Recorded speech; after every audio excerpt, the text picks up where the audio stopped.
Hey yo, what's up mga kapatid? Welcome ulit sa ating bagong video reaction, review, commentary, opinion, criticism, no? So, meron na naman tayong bagong balita na panonoorin mula rito sa UNTV at syempre bibigyan natin to ng reaksyon. Ang sabi rito mga tol, yan ako nababasa ninyo, Australia at New Zealand nakaantabay no sa 3 warships ng China mga tol. Aba, nakabantay sila sa 3 barkong pandigma ng China, no? Alamin natin tong balitang to mga tol, samahan ninyo ko.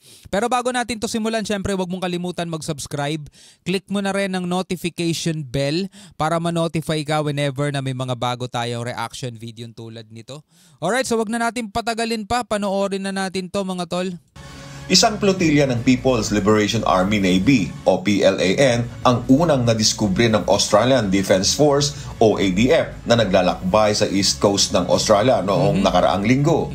Binubuo ang grupo ng mga barko. Pero mo na, napakalayo na ng Australia mga tol sa China. Samantalang meron pa rin silang namataan doon mga tol na barkong pandigma ng China. Naglilibot na sa buong mundo. Kala mo Magellan no? East Coast ng Australia noong nakaraang linggo. Binubuo ang grupo ng mga barko ng cruiser na Zunyi, ang frigate na Hongyang at replenishment vessel na Waishanyu.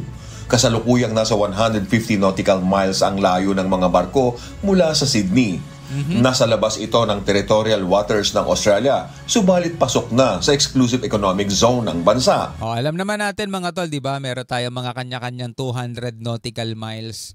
Eto 150 nautical miles, so pasok na kung 200 nautical miles din sila mga tol. No, labas sa territorial waters pero pasok sa EEZ ng Australia.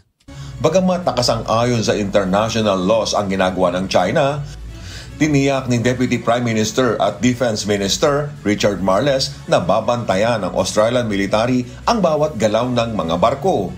Ayon pa kay Marles, matamang pag-aaralan ng Defense Ministry kung ano ang plano ng misyon ng China at sinasabing bagamat hindi ito ang unang pangyayari, ito ay unusual o hindi inaasahan. Pero biruin mo mga tol from China, Australia kasi nasa bandang ibabayan From China, nakarating sila mga tol doon sa Australia, no? Doon sa 150 nautical miles nga from dalampasigan na ng Australia mga tol. Napakalayo ng nararating nila, no? Nag-a-around the world ata to mga sundalo si Xi Jinping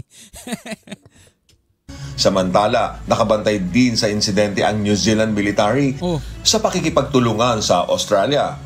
Ayon kay New Zealand Defense Minister Judith Collins, wala silang natanggap na abiso mula sa China kung ano ang ginagawa ng mga barko sa rehiyon. Kita mo hindi rin sila marunong mag-abiso o magpaalam. Gayun din kung ano ang plano nito sa hinaharap.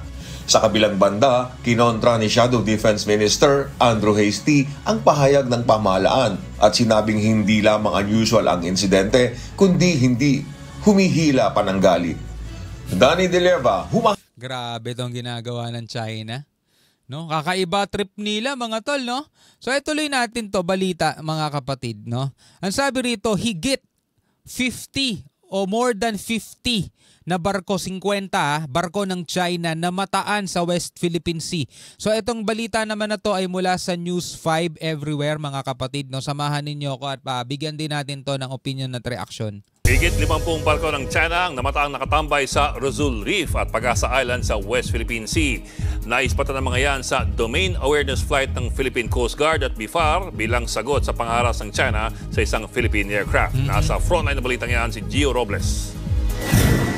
Alas 9 kaninang umaga nang makunan sa aerial video ang mga barkong yan ng China sa West Philippine Sea, partikular sa Pag-asa Island. Sa tansya ng Philippine Coast Guard, higit 50 Chinese maritime militia vessels ang nakitang nakatambay. Naispatan din ang isang China Coast Guard vessel na may bow number 5101. Sa Rosul Reef naman, 6 na Chinese maritime militia vessels ang nakita.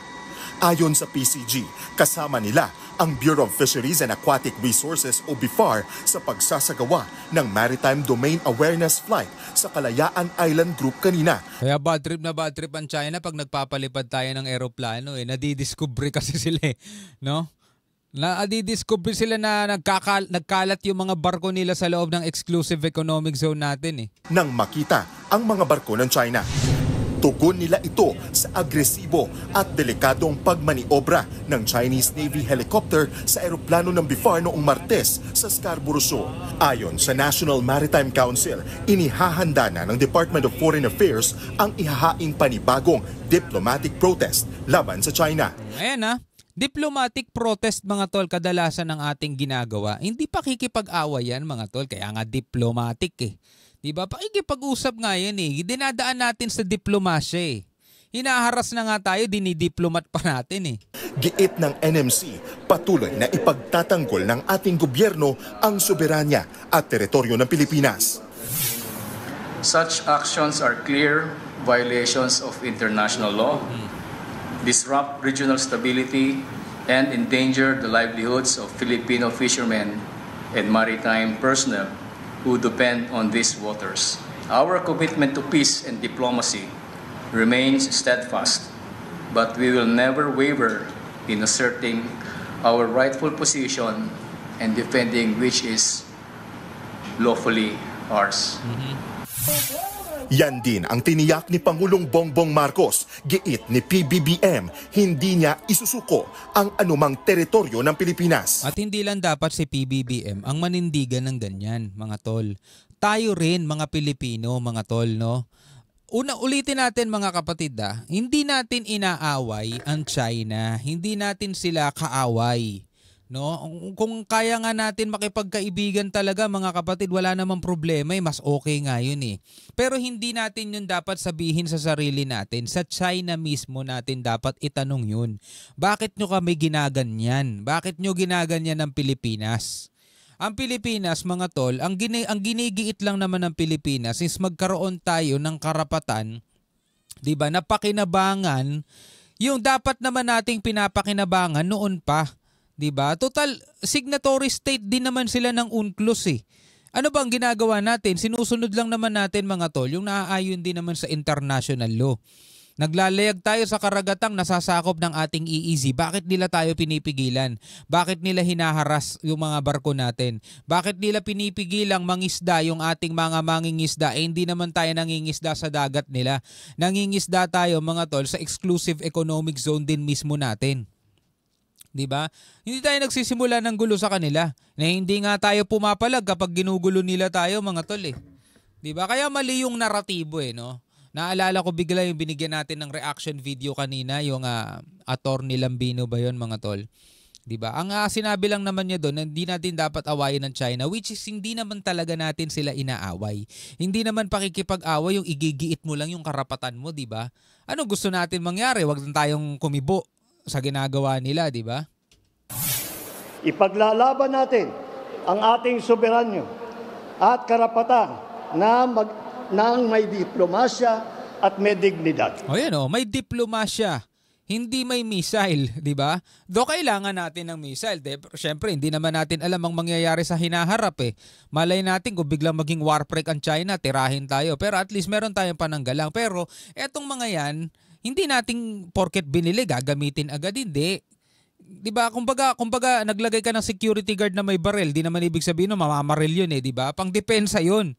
Pangdepensa lang yun. So tayo ganun din. Kailangan pa rin natin ng diplomasya. So hindi tayo pwede magsawalang kibo sa ginagawa ng China kasi mga tol, kapag hinayaan natin yun, mas lalo silang mamimihasa at mas lalo nila tayong aabusuhin. Hindi natin isusuko ni isang pulgado ng ating teritoryo at hindi tayo kailangan sumunod o magpaapekto sa kagustuhan ng sinumang iba. Muli namang giniit ng Amerika ang Mutual Defense Treaty natin sa kanila. Sa isang pahayag, sinabi ng tagapagsalita ng US State Department na sakop ng 1951 US-Philippines MDF ang mga armed attack sa puwersa ng Pilipinas, public vessels o aircraft kabilang ang Coast Guard saan man sa South China Sea. Nanawagan din ng Amerika sa China na iwasan na ang mga delikado nitong aksyon at ayusin ang mga sigalot ng mapayapa at naaayon sa international law. O diba? Ano bang masama doon sa panawagan na yun, diba? Kasi sila naman talaga ang problema eh. Madali lang naman mga kapatid iwasan yan, itigilan na nila yung ginagawa nila. O doon na lang sa paglipad kanina, paglipad ng eroplano mga tol. Necessary ba na lumipad sila 3 meters ang layo sa atin? Necessary ba yon? Kailangan ba yon? Diba? Kung talagang ayaw nila yung ginagawa natin, pwede naman tayo radio challenge lang. Doon tayo mag-usap. Diba? Igiit nila yung gusto nila, igigiit natin yung gusto nila. Pero bakit kailangan pa nilang lumipad 3 meters away doon sa eroplano natin? Magkaroon ng dangerous maneuver. Bakit nila kinakailangan magpalipad ng mga flare na pwedeng maka-endangered mga kapatid sa mga pilot o crew na sakay-sakay ng eroplano? Kailangan ba talagang gawin yung mga yon? Kaya nga ang panawagan sila, katulad ng Amerika nananawagan, tigilan na nila yung mga delikadong ginagawa nila.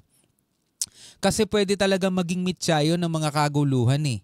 Kung ayaw nila ng kaguluhan at sinasabi nilang Amerika nagsisimula ng gulo, patunayan nila, tigilan na nila yung mga ginagawa nilang pangharas. Diba?